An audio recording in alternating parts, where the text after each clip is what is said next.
Salut à tous, j'espère que vous allez bien, bienvenue sur ma chaîne YouTube Exaltech. Aujourd'hui je vous présente un lab complet sur Kubernetes, donc un cluster Kubernetes complet avec Prometheus, Grafana et de l'autoscaling. Donc au programme l'installation d'un cluster avec un master et deux workers que nous installerons sur Proxmox. Après vous pouvez l'installer comme vous souhaitez, ESXi, Hyper-V, etc. Sur Debian 12. Ensuite du load balancing avec MetalLB, Metric Server qui nous permettra notamment pour la collecte des métriques, Kubernetes, tout ce qui est CPU, tout ce qui est RAM des nodes et des pods, du monitoring avec Prometheus et Grafana, et de l'autoscaling avec HPA où nous allons créer un dashboard Grafana et nous allons faire de la montée en charge et voir en temps réel ce qui se passe via des dashboards interactifs. Donc lorsqu'on est sur nos machines virtuelles, on a notre KU Test Master et les deux workers. Donc ça c'est tout simplement trois machines virtuelles Debian, mais vous pouvez très bien soit créer des containers, enfin un peu ce que vous voulez, tant que vous avez les machines virtuelles. Donc la première chose à faire, ça va être de configurer les noms, donc le hostname, et donc soit dans nano/etc/hostname, ici, soit dans nano/etc/host. Et on voit ici que j'ai rajouté quelques informations. Donc pour le KU Test Master 127.0.1.1, on pourrait très bien d'ailleurs rajouter 192.168.1.100 et KU Test-master. Ensuite on rajoute 1.101 qui est cette machine virtuelle, worker 1, KU Test-worker 1. Pareil pour notre deuxième machine virtuelle, KU Test-worker 2. Et en fait on va répéter cette même logique sur les autres workers. Donc si on va dans notre fichier, on voit bien la même chose. Le master, on l'a renseigné ici. Alors on pourrait très bien mettre l'IP de notre worker 1. Donc finalement ça équivaut à cette ligne, 127.0.0.1. Pour l'instant, on va faire les commandes suivantes sur toutes les machines virtuelles. On va installer les dépendances, installer les outils de base. Donc tout ce qui est curl, GNPG, lesberolise, vim, git. On prend ces commandes qui seront disponibles donc sur mon lien GitHub, ne vous inquiétez pas. Après avoir installé tout ça, nous allons ajouter la clé GPG Kubernetes et le dépôt, donc vraiment le dépôt officiel, la clé officielle, et ensuite mettre à jour les paquets. Donc, je vais copier-coller certaines commandes. Hop, on va nettoyer un peu notre shell avec clear. Voilà. Donc, vous voyez ici. Alors là, ça existe déjà parce que pour les besoins de la vidéo, je l'avais déjà fait parce que je suis en ADSL, donc c'est dur la vie. Mais voilà, on ajoute la clé GPG officielle. Donc finalement c'est quoi? C'est là qu'il va chercher lorsqu'il a besoin au niveau du dépôt, des mises à jour, etc. Donc ça on va le faire sur même nos workers, hein. Ensuite on va désactiver le swap parce que Kubernetes ne fonctionne pas avec le swap activé. Tac. Donc là on désactive le swap et ici lors du reboot du système on fait en sorte que cette commande finalement soit persistante. Sur le worker 1, pareil, et le worker 2, pareil. Ok. Enfin, on va charger les modules kernel requis. Pareil, sur les trois machines virtuelles.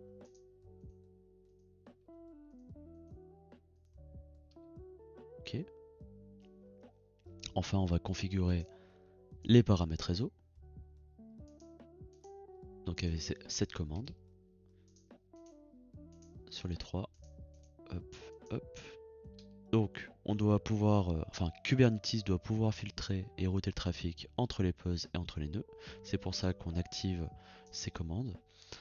Ça permet tout simplement le passage du trafic sur les bridges vers IPtable. Et aussi bien en IPv6 qu'en IPv4. Enfin, on va installer le containerd. Donc en fait, si vous voulez, Kubernetes, il nécessite un runtime de container pour exécuter donc nos pods. On crée un dossier containerd. Ensuite, on restart le service et on crée notre dossier pour tout simplement bien s'organiser. Et enfin, on va installer Kubernetes. Tout d'abord sur le maître. sur notre worker et notre worker 2. Ok. Donc là pour celui-ci et celui-ci je l'avais déjà installé. Mais le worker 1 je l'avais pas installé, donc vous voyez qu'il est en train de s'installer. En attendant, je vais initialiser le master. Donc on va par exemple l'initialiser avec un réseau en 192.168.0.0/16. Voilà. Et donc ça c'est à faire que sur le master par contre. Attention, ne le faites pas sur les workers. Ici pour regarder un petit peu les commandes, on est en train d'initialiser finalement ce qu'on appelle le control plane. Et le control plane c'est tout simplement notre master. On définit donc la plage IP qui est la suivante pour les pods, donc c'est nécessaire pour Calico que nous verrons un peu plus tard. Donc là ça prend un petit peu de temps, c'est normal. On a fini finalement de télécharger les images et d'initialiser le cluster. Et une fois terminé, il nous donne la commande kubectl pour ajouter les workers. Voyez. Donc ensuite ce qu'on va faire c'est qu'on va ajouter kubectl sur le master. Donc avec cette commande, toujours sur le master, hein, attention. Et on va installer, comme je disais tout à l'heure, le réseau Calico pour que les pods puissent communiquer ensemble. Donc avec celui-ci. Donc ce qu'il faut faire maintenant, c'est que vous attendiez que tout soit en mode running. Donc on va vérifier régulièrement avec cette commande que tout soit running ou initialisé en tout cas. On voit par exemple que par rapport à tout à l'heure, celui-ci est en initialisation en 2 sur 3, alors que tout à l'heure il était en 0 sur 3. Donc voilà, vous attendez juste, et puis de toute façon ça se fera petit à petit. Alors après il y a une petite astuce, si par exemple il y a un pod qui est vraiment qui met du temps à se lancer, on peut très bien faire un cube CTL, donc des scripts pour savoir ce qui se passe, pod, donc on prend le pod name par exemple celui-ci, -n, cube system, et donc ça nous donne des informations un peu plus avancées sur le pod. Donc finalement, si vous avez des erreurs, le mieux c'est d'attendre. Donc allez vous faire un petit café, attendez que tout s'initialise et si dans 10 minutes, 15 minutes plus tard vous avez des problèmes, là vous pouvez vraiment commencer à chercher pourquoi il y a ces soucis. Mais généralement c'est juste qu'il faut attendre que tout s'initialise correctement. Donc après avoir un petit peu attendu, on voit que tout est en running et on est prêt pour passer à la suite. Donc sur le master maintenant ce que nous allons faire, on va nettoyer un petit peu, hop.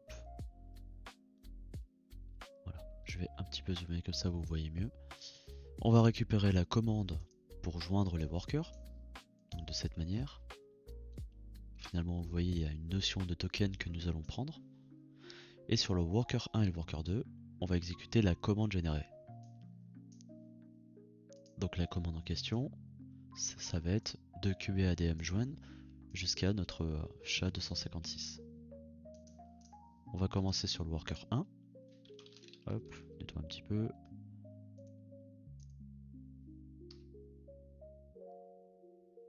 Ok. Donc il a bien rejoint le cluster avec succès. D'ailleurs, si on va sur notre master et qu'on lance cette commande, on voit que le K8S Worker 1 est bien arrivé. On va faire la même chose avec le Worker 2, donc on reprend cette commande. Hop, on la colle. Ok, on retourne sur le master. Et on voit ici qu'on a bien du coup le Worker 1 et le Worker 2. On a attendu et le statut est bien ready. Nickel. Donc ça veut dire quoi? Ça veut dire que chaque worker communique correctement avec l'API serveur du master, que notre plugin réseau Calico est maintenant déployé, donc sur l'ensemble des nœuds, et que les pods pourront maintenant se déployer en tout cas sur n'importe quel nœud, et communiquer entre eux grâce au réseau Overlay Calico. On va tester le déploiement des pods sur tous les nœuds, et je vais copier-coller cette commande seulement sur notre master toujours. Donc là tout simplement on va lancer une image de Nginx avec un réplica de 3. Donc là c'est bon, ça a été créé et scalé à 3 réplicas. et on peut vérifier donc les nœuds avec kubectl getPods-o wide. Donc on voit ici finalement nos 3 conteneurs qui sont en train d'être créés. Là, on va vraiment exposer donc nos conteneurs Nginx. On voit ici qu'ils sont bien créés et qui sont bien en état running. Donc là, ça va être le port 80, le port interne du pod. Ensuite, le node port, bah, finalement, Kubernetes va choisir un port aléatoire. Ok, donc ici, via cette commande que je viens de faire, on voit que le port 80 est bien exposé. Donc je vais pouvoir tester par exemple avec l'IP de me connecter sur la page Nginx par défaut. Donc attention, l'IP c'est pas celle-ci puisque ça c'est l'IP du cluster. Donc si je vais sur Google Chrome par exemple, on voit ici que ça fonctionne pas. Puisque c'est normal, en HTTP on utilise le port 80. Si on revient donc sur Remote Desktop, on voit ici que le port qui est associé au port 80 c'est le 32177 en TCP. Ok. Donc on va mettre 2.32177 et on voit bien du coup Nginx. Donc ici ce qu'on voit, on voit donc mes 3 conteneurs qui ont été créés via une ligne de commande qui permet de créer 3 conteneurs Nginx. Donc on voit ici les 3 conteneurs avec une IP différente pour chacun. On voit ici que les nœuds sont le worker 1 et le worker 2 par exemple. Si on souhaite supprimer tous ces déploiements, ce qu'on fait, c'est qu'on va faire kubectl delete deployment nginx. Ok. On va également supprimer nos services. nginx-service et nginx-nodeport. Ok. Donc ça a été supprimé. Ce qu'on peut faire maintenant, c'est un kubectl getPods pour voir qu'il n'y a plus de pod. Ok. Et svc. Là on voit toujours qu'il y a celui-ci. Donc ça veut dire qu'on peut repartir de zéro, hein. On va le refaire. Cette fois-ci je vais pas faire un copier-coller, je vais juste vous montrer petit à petit les commandes. Donc kubectl create deployment, donc le nom ça va être nginx, avec notre image nginx, donc ça a été créé. Ensuite on scale le deployment, c'est-à-dire qu'on va ajouter des réplicas. Donc par exemple on peut ajouter 6 réplicas. Alors j'ai fait une petite faute, c'est pas skate, c'est scale. Ok. Et ensuite on peut très bien vérifier nos déploiements avec kubectl getPods-o wide. Et on voit ici nos 6 réplicas. Alors forcément ici on voit les 6 réplicas qui d'ailleurs ont été partagés sur nos différents nodes, mais ils n'ont pas été exposés. Je refais ces commandes pour bien que vous intégriez et que vous compreniez bien ce qu'on fait. Donc là, ce que je vais faire, j'ai un peu la flemme, je vais faire un copier-coller. Ok. Donc ici, ce qui est intéressant de voir, c'est que, à la différence de tout à l'heure, le port n'est pas pareil. Ce qui est complètement normal puisqu'il prend un port différent à chaque fois. Là, en l'occurrence, c'est le port 32342. Donc si on va sur le navigateur, le 32477, un port que j'avais déployé juste avant, ne fonctionne plus. Et si je mets le 32342, on voit ici qu'Nginx fonctionne. Donc le port exposé est bien du coup exposé. Alors maintenant je vais vous présenter MetalLB. Alors MetalLB, qu'est-ce que c'est? Eh bien son rôle c'est qu'il simule un load balancer externe pour nos services de type load balancer. Donc il va attribuer une IP de notre réseau local à notre service. Et nos pods vont devenir accessibles depuis le réseau, mais pas seulement depuis l'intérieur du cluster. Alors comment ça marche? On va installer MetalLB dans Kubernetes. On va créer un pool IP, par exemple 192.168.1.200 jusqu'à peu importe, hein, 1.210. Et enfin, on va exposer notre service, le load balancer. Et MetalLB va choisir une IP dans ce pool. Donc tout d'abord, ce qu'on va faire, c'est qu'on va installer MetalLB.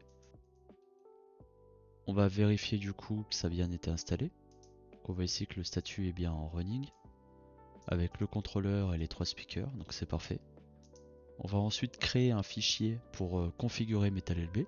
Vim metalLB-config.yaml. Ici on va utiliser justement l'IP address pool qui va être la plage d'adresse IP que MetalLB peut utiliser pour nos services load balancer. Donc on voit ici 192.168.1.200 jusqu'à 1.210 comme on le disait tout à l'heure, avec la version en question de MetalLB. Et ensuite L2 Advertisement qui permet à ces IP finalement d'être annoncés sur notre réseau local en mode L2, donc accessible depuis notre PC hôte. Ok, donc on va pouvoir quitter notre fichier et via une commande qui s'appelle kubectl apply-f et notre fichier de configuration, on va pouvoir l'appliquer. Donc ça a bien été créé. Ensuite, on va pouvoir transformer notre service Nginx en load balancer, donc via cette commande. Alors ici, peut-être que vous allez sûrement avoir une erreur, c'est normal, puisque comme on veut maintenant le faire avec MetalLB, il faut supprimer ce service, notre port, et le recréer en load balancer. Donc on va le supprimer avec kubectl delete svc. On prend le nom, donc nginx-notre port. Ok, ça a bien été supprimé. Et maintenant on va le recréer en load balancer. Donc il a bien été exposé, parfait. On peut vérifier kubectl get svc. Très bien, donc là on voit le type load balancer, parfait. Donc pour finir, en faisant kubectl get pods-n metal lb-system, on voit ici que nous avons, comme tout à l'heure, notre contrôleur qui gère la logique IP, tout ce qui est IP load balancer, et nos speakers qui annoncent les IP sur le réseau. Donc ça va être plus des requêtes ARP ou BGP selon la configuration, mais là en l'occurrence ça va être de l'ARP. D'ailleurs on voit quand on fait un kubectl get svc, le cluster IP c'est celle-ci et l'external IP de notre load balancer ça va être 192.168.1.201 comme nous l'avons vu tout à l'heure, avec le port 80 et le port 31.129 exposés à partir de notre port 80.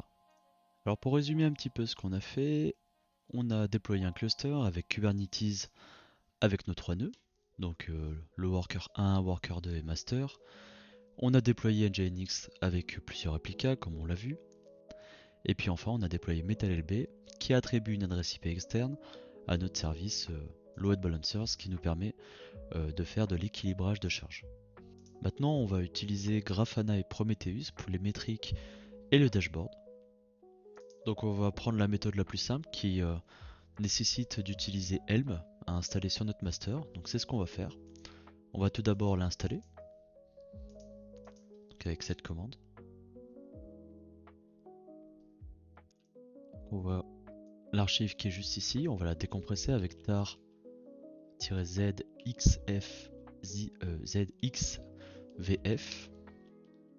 On prend le fichier en question. Ok. On va ensuite déplacer l'exécutable. Donc avec mv linux et on va prendre Helm et on va le mettre directement dans notre fichier usr, enfin dans notre dossier plutôt bin. On va l'appeler par exemple Helm, parfait. Et on va enfin vérifier notre installation avec un Helm version. Ok, on voit ici qu'on est en 1.20.4. Cette fois-ci on va ajouter les repos.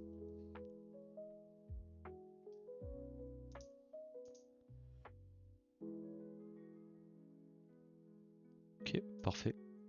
On voit que les repos ont bien été ajoutés. Et on va ensuite créer un namespace avec cube ctl create namespace. On va l'appeler par exemple monitoring. Monitoring. J'ai fait une petite faute. Voilà. Et enfin, on va installer Prometheus avec cube Prometheus stack. Donc c'est finalement Helm pardon, qui nous permettra d'installer ce paquet. Donc avec Helm install Prometheus, on prend donc Prometheus Community, le cube Prometheus stack qui se trouve à l'intérieur, et avec notre namespace qu'on vient juste de créer, monitoring.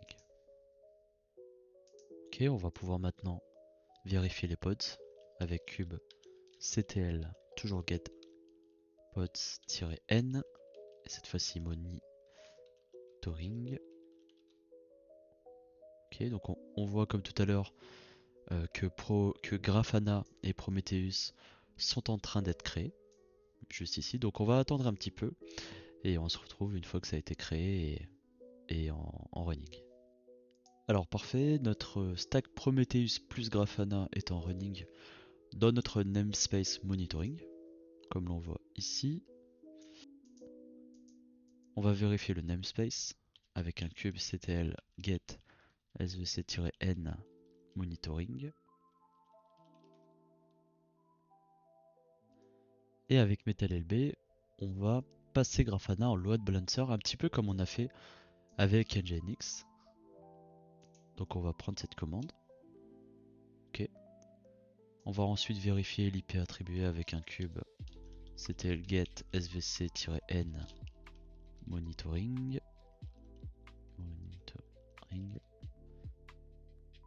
Et on voit maintenant, à l'inverse de tout à l'heure, que nous avons une external IP grâce à notre load balancer sur Prometheus Grafana. Donc vous vous souvenez de la plage que nous avions attribuée via notre MetalLB.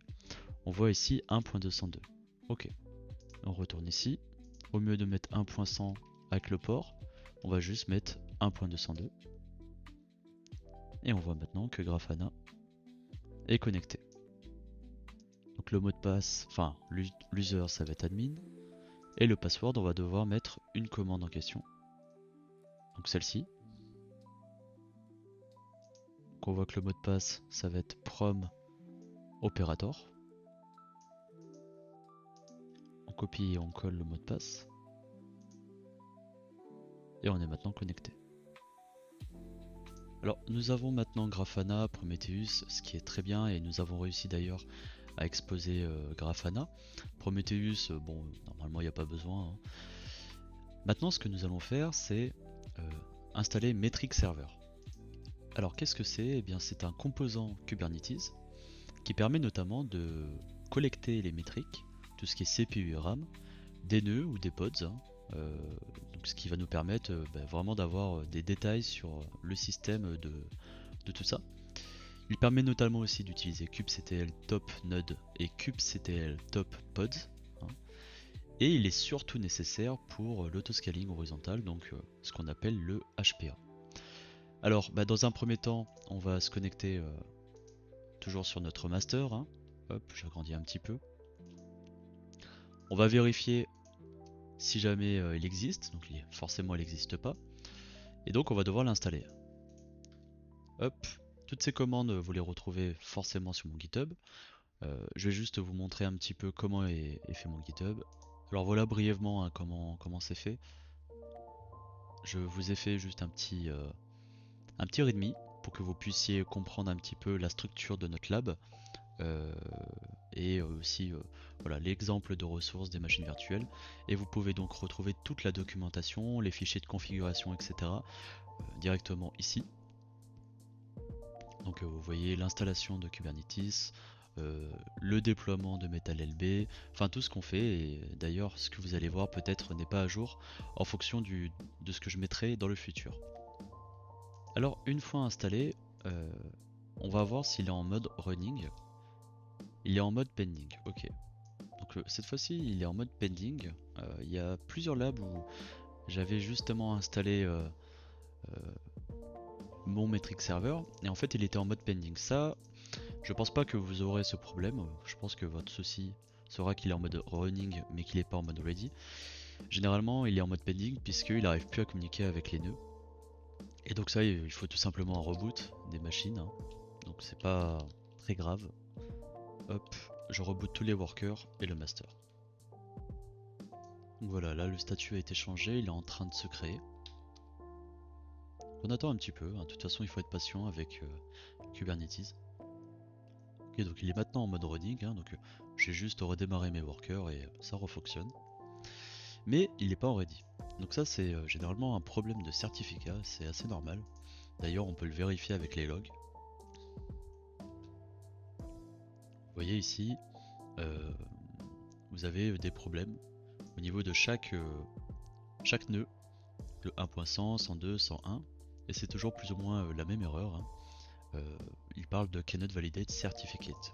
Il n'arrive pas à accéder, enfin il n'arrive pas à aboutir en fait à ces requêtes à cause du certificat, donc on va le patcher, pas de souci. Tac. Donc là on ajoute l'argument kubelet insecure TLS qui est juste là au conteneur metric server. Donc ça permet au metric server d'ignorer la vérification TLS avec les kubelets et ça redémarre automatiquement le pod. Donc si on fait la même chose que tout à l'heure, hop, donc là pour l'instant il est en running, donc c'est le nouveau. On peut ajouter cette commande pour surveiller le statut et on voit ici qu'il est en mode ready. Donc l'idée ça va être de tester les métriques. Donc on peut faire ça avec kube ctl top nodes. On voit ici nos trois nœuds, c'est parfait, le master, worker et worker 2. On peut aussi vérifier la métrique des pods, donc tout ce qui est Calico, Nginx, etc. Parfait. Donc nos métriques sont bien configurées, on voit bien que tout est bon. Tout est bon dans le cochon, mais maintenant l'idée ça va être de faire de l'autoscaling HPA plus du monitoring avec notre Grafana. Donc on va déployer une application qui scale automatiquement selon la charge du CPU et visualise ce scaling en temps réel dans Grafana. Alors vous pouvez créer un dossier manifeste, hein, c'est ce que j'ai fait, dans /root/manifeste. Et ensuite nous allons créer un fichier qui s'appellera php-apache.yaml. Alors à quoi sert ce fichier? Dans un premier temps on a la première partie qui est le déploiement juste là. Donc finalement c'est un contrôleur qui gère des pods, hein, création, mise à jour, scaling. À quoi ça sert? Alors on démarre avec un seul pod au début et le HPA va modifier ce nombre automatiquement de 1 jusqu'à 10. Alors le déploiement c'est quels pods lui appartiennent grâce au label app php apache juste ici. Et si un pod a ce label, le déploiement le gère. Donc voilà, c'est à peu près ce que va faire ce fichier. Il va nous permettre justement d'avoir du HPA, une sorte de tolérance de charge, un équilibrage de charge. Donc une fois qu'on a créé notre fichier Apache, on va l'appliquer avec kube ctl apply-f. On prend le fichier en question, donc c'est le PHP. Okay, donc ça a bien été créé dans le deployment apps ainsi que dans le service. Et maintenant on va vérifier que tout tourne avec un kube ctl. Donc déjà on va vérifier le pod. Il est en train d'être créé. Vous voyez, juste ici. On peut notamment vérifier le service avec un kubectl get svc. On voit juste ici notre PHP Apache qui n'a pas de external IP, hein. Pour l'instant on l'a pas mis en load balancing. Bon. Est-ce qu'on en aura besoin? Je ne pense pas. Et ensuite on peut effectivement voir les métriques de notre pod qui est juste là. Alors je vais attendre un petit peu parce que pour l'instant il n'a pas encore été créé, donc c'est normal. On ne peut pas voir les métriques du pod, ce qui est complètement normal. Donc voilà, là il est en running, hein. Donc toujours attendre que ce soit bien running et surtout ready. Et donc ici nous voyons bien le pod qui est juste là, donc la métrique du pod avec le CPU et la mémoire. Donc là on va créer le HPA.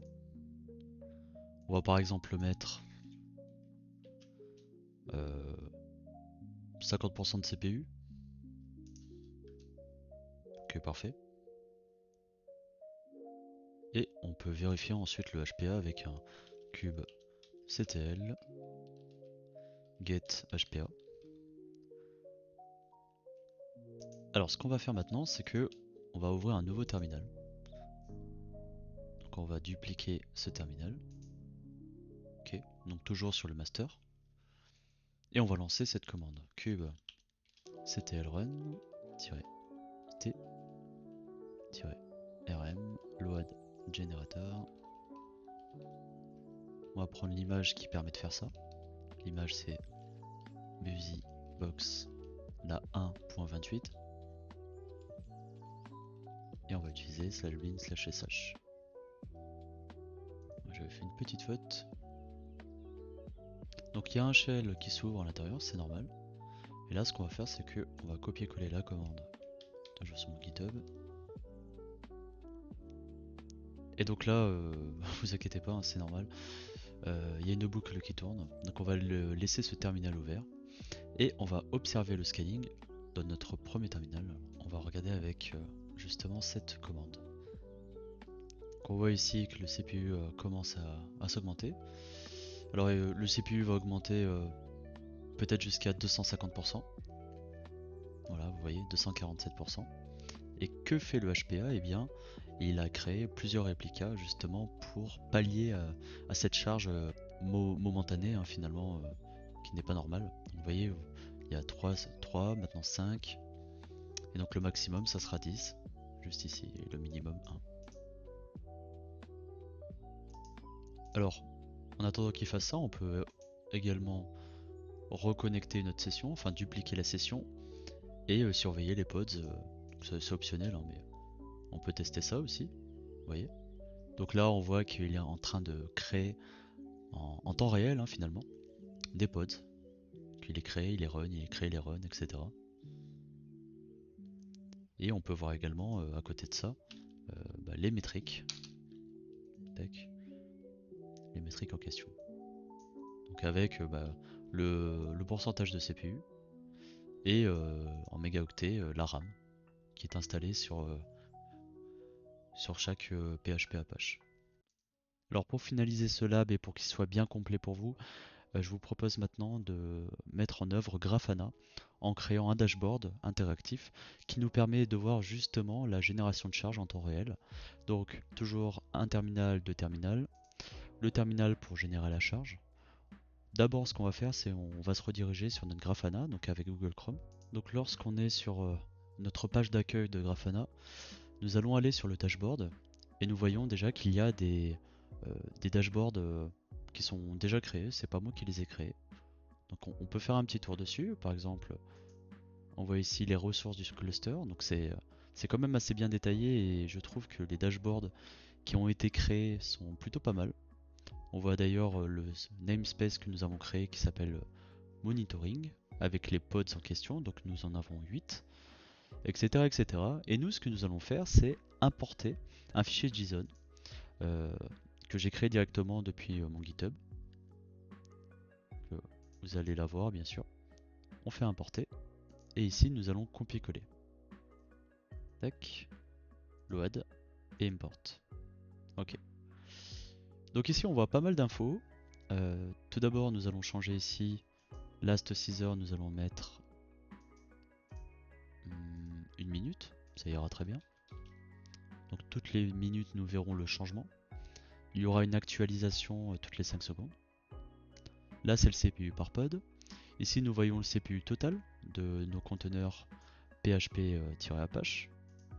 Et ensuite le ratio actuel avec le HPA désiré. Donc ça veut dire que désiré en fonction de la charge actuelle, et bien par exemple il sera désiré 5 et actuel il y en a 4. Donc le actuel essaiera toujours de se mettre en raccord avec le désiré. Et c'est à peu près pareil ici. Donc j'ai ajouté une petite barre de chargement. Euh, donc on va voir ça tout de suite. Pour l'instant, au niveau des ressources, on est plutôt assez faible, hein, c'est normal. Nous avons juste un réplica, donc c'est pas énorme. Alors si on revient sur notre terminal, on va commencer par faire de la charge. Alors pour rappel, la commande c'est kubectl run-it. Alors si vous voulez d'ailleurs reprendre des commandes dans votre historique sans chercher dans l'historique, avec votre clavier vous faites ctrl plus R. Donc là il y a un reverse search qui s'ouvre. Vous faites un kubectl. Donc là vous voyez la commande est déjà présente. Si elle n'est pas présente, vous continuez jusqu'à qu'elle soit présente. Et là vous faites entrer. Une fois que vous faites entrer, vous rentrez dans un shell, ce qui est complètement normal. Comme tout à l'heure, à l'intérieur du pod, on va envoyer des requêtes HTTP en continu pour provoquer le scaling automatique du HPA. Ok. Cette fois-ci, on va directement aller sur Google Chrome et nous allons voir en temps réel si déjà notre dashboard fonctionne. Donc là, toutes les 5 secondes, il actualise et toutes les minutes, il actualise également le dashboard. Donc on voit ici déjà que la charge CPU augmente par pod. Pour l'instant, il n'y a qu'un pod. En fait, si vous voulez, la ligne verte, si on va dessus, on voit plusieurs informations. Déjà, le nœud en question, c'est le K8S. Alors, je vais peut-être aller là-dedans carrément. Donc, c'est le K8S Worker 2 qui est sur l'instance 1.102 avec le port 10250. Donc vous voyez, il y a pas mal d'infos. Le container en question, eh bien entendu, c'est le PHP Apache. Ok. Le job, c'est kubelet. Et puis ça commence à augmenter. Alors, on revient sur notre dashboard. Tac. Voilà. Là, les réplicas désirés commencent à monter également. Réplica actuel 2. Ok. Nous désirons 4 réplicas, donc il va se scaler en fonction de ce qui est désiré par l'HPA. Voilà. Et donc ça, c'est vachement intéressant parce que ici, nous voyons les réplicas qui sont actuellement en train d'être créés. Donc on voit par exemple ici que c'est sur le nœud 1.101, ici sur le nœud 1.102, donc on voit que c'est bien réparti. Alors là c'est 8 réplicas désirés, normalement généralement il demande 7, c'est assez étonnant. Donc là il en demande 8, pourquoi pas. En fonction de la charge CPU et de la RAM, ça peut changer. Donc là actuellement on est à 5 réplicas. J'ai l'impression d'être un présentateur de télé, ça c'est drôle. Mais voilà, en tout cas ça marche bien. C'est assez intéressant, on peut voir les dashboards actuels. Hein. Par exemple, les ressources du cluster que nous avons vu tout à l'heure, et bien on voit que... alors là c'est last 1 heure, attention, mettez bien last 5 minutes, voire 1 minute. Tac, apply. Et on voit que ça augmente. Hein. On voit que ça augmente le CPU usage. Avec le nom des services. Hein. Ok. On est à 70% d'utilisation, donc par rapport à tout à l'heure ça a bien augmenté. Si on va sur un autre, par exemple celui-ci, ça c'est nos pods, donc c'est Calico, etc.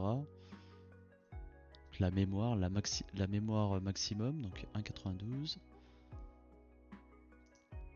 Enfin bon, vous avez compris. Là, le réplica désiré, il augmente pas plus, ça veut dire qu'il a trouvé son réplica exact et que le HPA fonctionne très bien de cette manière. Donc j'espère que cette vidéo vous aura plu, qu'elle vous aura intéressé.